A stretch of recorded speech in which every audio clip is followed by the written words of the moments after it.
The scribes of the great void will one day speak of this night with hushed awe, for the echoes of power and wit collided in a city abandoned yet alive with traces of creation. In Recales of Hurting Gods, Chapter 951, Chapter 952, Lian, Huahun, and Chuxiu tread the thin line between life and death, their ruins of end divine arts concealing them from Celestial Venerable Huo's fearsome imprint. Meanwhile, Qinmu and Luo Wushuang wander through the skeletal remains of a master of creation's city, tasting both its ghostly banquets and the weight of its forsaken magic. Each step hints at forces unseen, each decision a gamble with the threads of destiny. As the sisters prepare to reclaim what was lost, and the Overlord Body moves through realms both barren and boundless, one question lingers like a shadow. Who will emerge unbroken when the great void itself stirs to witness their reckoning? Lian Huahun's pupils narrowed with sharp intent. You were by his side all along. Why did you not seize it back yourself? Chuxiu laughed, her voice light but carrying a blade of cunning. How about you aid me in reclaiming it? Once you grasp my corporeal form, you will hold sway over me. Then, sister, we can act in true concert, and your doubts shall vanish like mist before dawn. Lian Huahun's gaze wavered, skeptical yet intrigued. Chuxiu rolled her eyes, a mirthful glint dancing within. Besides, it is no simple matter to wrest it from him. If he attempts to summon my soul through my body, death would be instant, for my current vessel lacks any awareness. That is why I require your strength. Is that truly your thought? Lian Huahun's eyes flickered like lightning across storm clouds. Your disciples would have accompanied you on this journey. Why not let them contend with this matter? Chuxiu's sigh fell like a mournful flute, tears glimmering in the wind. You do not know the might of this adversary. My disciples could not contend with him. From what I glean, they would be slaughtered, let alone reclaiming my corporeal form.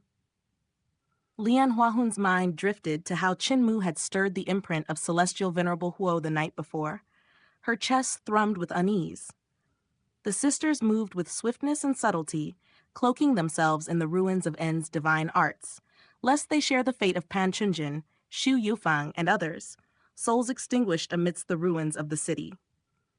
Celestial Venerable Huo's imprint radiated terror, yet the ruins of En divine arts concealed hidden marvels. More vital still, the great Tao of the ruins of End remained unbroken by any hand.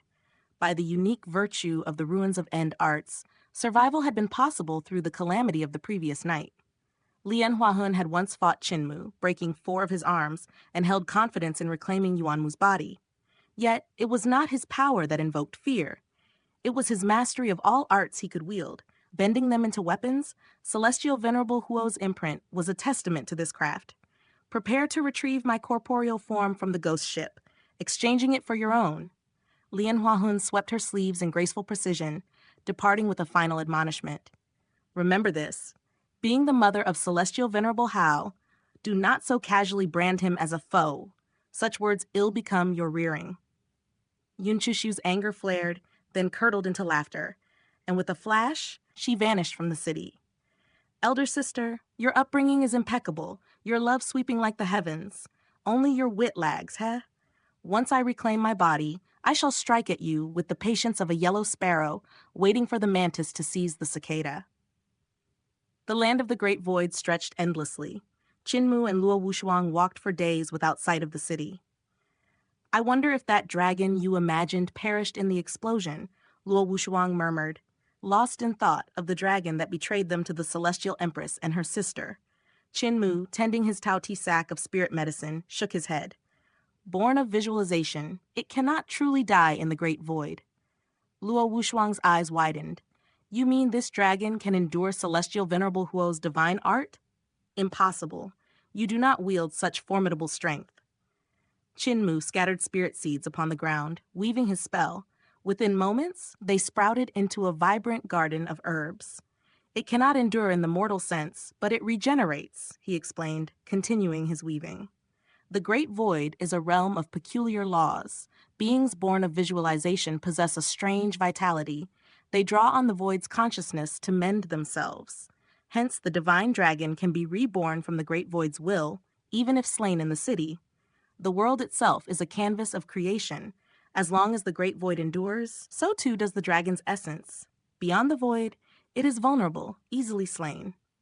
When the herbs matured, Qinmu harvested them, setting them aside for future need. Luo Wushuang watched, astonished at the ease with which he cultivated and refined, as if he were both master herbalist and apothecary. Overlord Body, Qin possesses knowledge unbounded. Recent battles had consumed their reserves. Luo Wushuang would rely upon these herbs to restore his celestial palace. The divine dragon is a fragment of my consciousness placed into the great void, Qinmu continued. Thus it draws from additional consciousness energy, and the void conserves it, regenerating the dragon should it fall. Qinmu stored the herbs, his resolve unwavering. Once reborn, it may pursue us again. All my deductions, tested by events here, have proven accurate. Yet thoughts of Chuxiu and Lian Huahun stirred a twitch at the corner of his eye, a flicker of unease over misjudging their identities. Luo Wushuang inquired, "If you excel in visualization, why plant herbs instead of manifesting spirit pills?" Qinmu's eyes twitched, a shadow crossing his demeanor. "My consciousness remains immature, a newborn master of creation. I fall short of the Overlord Body's name." Luo Wushuang frowned.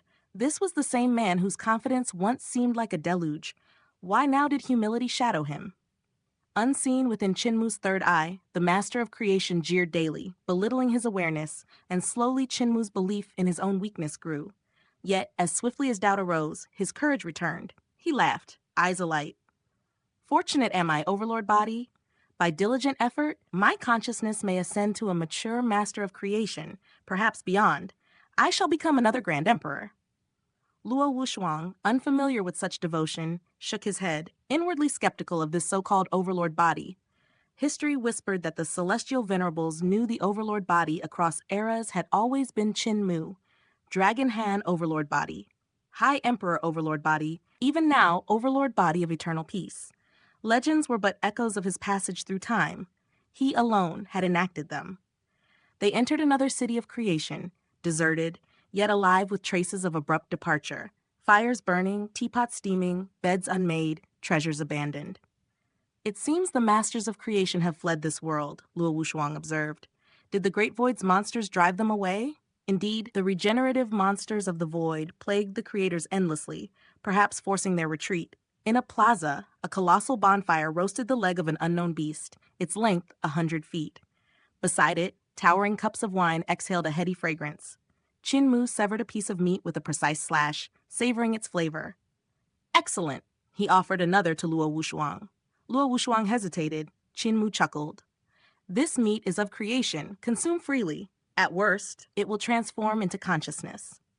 The flavors were extraordinary, mingling with the wine, and together they reveled in the banquet. "Being a master of creation is not without its pleasures." Qinmu laughed. A sudden noise startled them. From nowhere emerged a Taoist in black robes, hair tied high, who seated himself beside them, drinking deeply. "This is fragrant indeed." Before they could speak, he spat upon the beast's leg. "Dare you eat? If not, it is mine." Qinmu and Luo Wushuang exchanged glances, at a loss. The Taoist claimed the leg, spitting into each wine cup with a laugh. Qinmu's frown gave way to mischief. "Divine Knife Luo, let us perform a magic display." With the eye at his brow, he activated his 3 enclosures higher knowledge, conjuring delicacies in wine as if the heavens had opened a grand banquet. Beautiful women materialized, singing, dancing, and serving them with playful grace. "Divine Knife Luo, what say you?" Qinmu laughed. Luo Wushuang, recovering, muttered, "Overlord Body, Qin knows the arts of joy well." The Taoist approached, envy in his gaze, only for Qinmu and Luo Wushuang to spit upon all delicacies in challenge.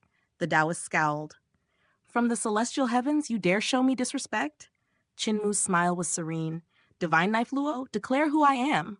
Luo Wushuang coughed, then proclaimed, "This is the Dragon Han Overlord Body, a celestial venerable appointed by the Celestial Emperor, one of the original 5 elders who founded the Heaven Alliance, Celestial Venerable Mu."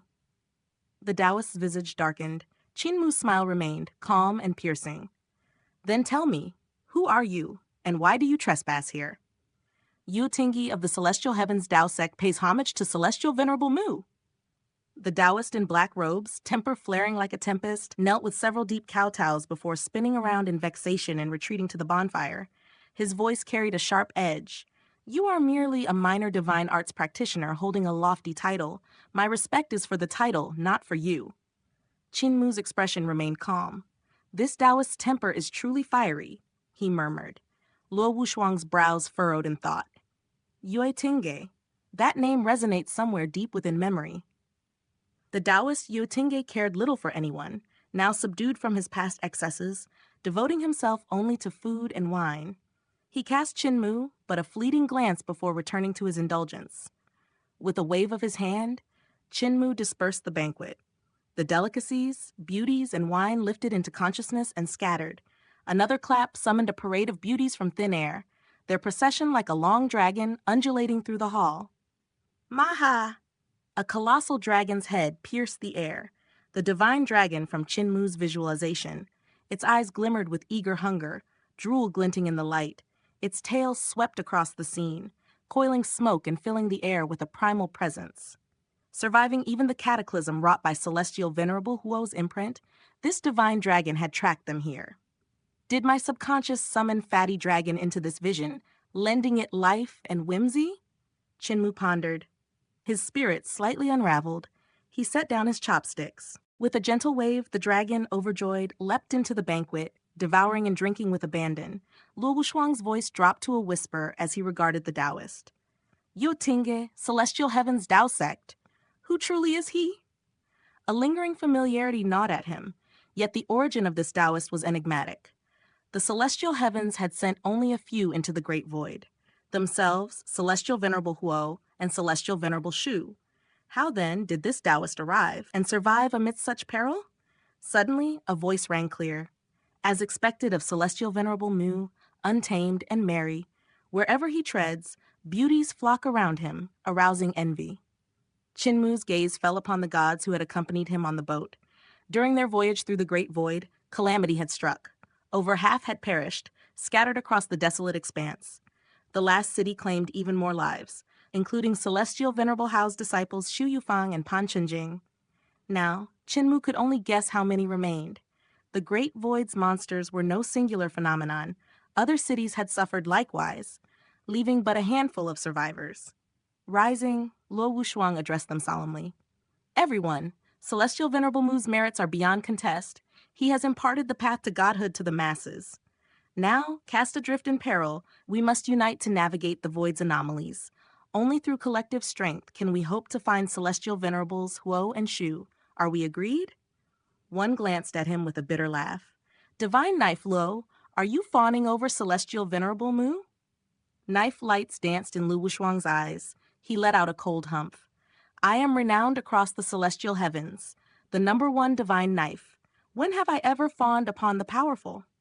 Another young man chuckled. Divine Knife Luo, Celestial Venerable Mu, is not merely powerful. Tread carefully. Though our journey claims to seek Venerables Huo and Shu, it is truly meant to remove Mu. Surely you have discerned this. A lady's voice carried sharp frost. The Venerables ordered you here to eliminate Celestial Venerable Mu. Will you bite the hand that sustains you? Luo Wushuang glanced at Qin Mu, conflicted. Surrounded by beauties, Qin Mu held one in his embrace, assuring him, relax. Divine Knife Luo, I know the purpose of this journey. I understand you do not truly intend my death. You seek to test your blade against mine. Your resolve to vanquish the devil in your heart is admirable. A sigh of relief escaped Luo Wushuang. Solemnly, he addressed the others. I saved you. Without me, you would have perished on the boat. In return, cast away your grudges and enmity towards Celestial Venerable Mu. Very well, they responded, some reluctantly. A woman's impatience flared. Divine Knife Luo, if we grant you face, we cannot return to the celestial heavens. Your duty was to protect us. Failure is a grave sin. From 300, only 100 remain. The young man continued, aid us in slaying Mu, and your fame will ascend. Your current cultivation deserves more than teaching spirit elite guards. You could command the border armies. Have you pondered why you stagnate? Another laughed. Because you have never aligned with the mighty. This is your chance. Seize it. Luo Wushuang's demeanor remained a placid lake. Qin Mu dismissed the beauties, touching the divine dragon's rounded belly. Divine Knife Luo, our blades need no further testing. Luo Wushuang lowered his gaze, monk-like. Why do you say so, Overlord Body Qin? I would rather break than bend. With a wave, Chinmu dispersed the banquet and beauties, now lifted into consciousness. Leisurely, he remarked, I respect your dignity, your discernment of friend and foe, your patience over 40,000 years impress me, yet your caution and fear of consequence leave me disappointed. Luo Wushuang's eyes widened. I am overly cautious and fearful. I am a celestial venerable, yet you dared challenge me, exploiting my youth and weaknesses, Chinmu replied. But before these disciples of venerables, you yield and obey insults. A person who bullies the weak and fears the strong is unworthy of my sword, let alone a divine knife. Knife lights flared in Luo Wushuang's eyes, almost breaking free. Chinmu continued. The knife god I envisioned was wild, fearless, defying heavens and tyrants alike. He danced with the knife, drank the blood of tyrants, hid among the weak to strike decisively. That is the true essence of a knife god. Yet you, he laughed, a sharp sound like cleaving steel. You are but a swordsmith, skilled in knife techniques, yet inferior to Jie Huali. You claim to have slain the devils within, yet many remain hidden in your heart. Fury exploded within Luo Wushuang. His aura erupted, slicing the heavens in twin arcs of divine knife light.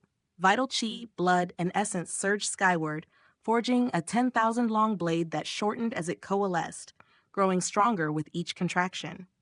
Overlord Body Chin, witness my present knife skill, he roared. The blade you saw on the boat is but a shadow of my true form. 3 celestial venerable disciples looked at each other, unease flickering in their eyes. One commented, with divine knife Luo to act, we may rest. Celestial Venerable Mu is strong, and the bounty for his death is great. A young man's gaze fell upon a ferocious Taoist. Who is he? Why is he here? He whispered. Luo Wushuang's aura surged, embodying the knife's spirit. Teach me, he demanded, blood-colored light painting the skies. Before reaction could form, one disciple was cleaved in twain. Shock and fury ignited the others, yet Luo Wushuang, appearing deaf to their cries, unleashed the fullness of his blade path. Each strike, precise and deliberate, now carried the boundless courage of a hero, unrestrained, rebellious, sovereign. His knife's ascent formed heavens. Stars, blue skies, white clouds, rain, winds, thunder, and lightning. One heaven after another, his blade's artistry and power merged into a living Tao. The 2 disciples defended with their small celestial heavens techniques, 3 palaces floating behind them. Luo Wushuang, wounded, wielded only true god cultivation, unorthodox yet formidable.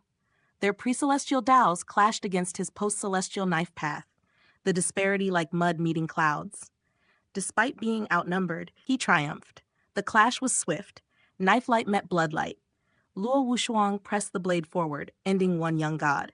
The lady leapt, but his knife cut, sending her corporeal form flying out of the city before falling. Luo Wushuang sheathed his blade, drawing the essence and blood knife into himself. His gaze, sharp as steel, pierced Chinmu. How fares my knife skill, Overlord Body Chin? Am I worthy to challenge you? Chinmu's lips curved in a smile. Indeed. Sit, divine knife Luo. He strode forward, garments billowing, aura stirring the air with colliding knife energies. Settled before Chinmu, his presence regained full measure. The ferocious Taoist praised. One-armed one, your knife skill is commendable. Luo Wushuang turned, recognition striking him. You are Heavenly Master Yuo. Chinmu, astonished, asked, Heavenly Master Yuo? Which Heavenly Master Yuo? A sudden memory, sparked by Chuxiu's words on the boat, lit understanding in his mind.